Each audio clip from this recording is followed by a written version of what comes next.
So the original plan was to do the Giro as the leader and then go into the Tour. Is that right? Yeah, the original plan was that I would be the leader in the Giro, and then afterwards I would go for the Tour also. But we knew that it was not possible for me to be 100% in both, especially with the hard parcours this year in the Giro, and the long transfers between the stages would be both mentally but also physically a really hard Giro.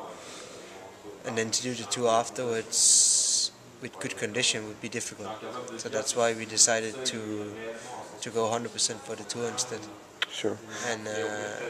And they really wanted me to be there as a helper for Fränk and Andy. So now being 100% focused on the Tour, then I might also get my own chance in the Tour to do something now that I let go of the Giro. So that's the plan we are working with now.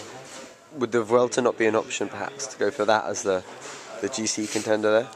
That could be an option, but first it's the Tour we have to see, and then afterwards we have to see how it's going and how I get out of the Tour. And sure, I need a break after the Tour, like everybody else kind of does. So we'll have to see, and the program for after the Tour is not done yet. So I have to see if I'm in there or not. Sure. And with the Tour last year, obviously Fränk crashed out early in Arenberg. Did that change the dynamic for you in the race? Did that put too much pressure on you, or did you feel that there was more pressure on your shoulders perhaps once that happened to be there for Andy in the mountains? No, not really, because even when if Fränk would have been there, I would still have been there to do my best and to give 100%. So if I'm giving 100% with Fränk and Andy or 100% only with Andy, it doesn't change that much. I gave what I had in me on the different stages, and couldn't change that just because Fränk was out. Of course, it was maybe more important that we were there and that we were there to support Andy, but in the end of the day, it didn't change a lot for me. It didn't change the way I had to ride for Andy.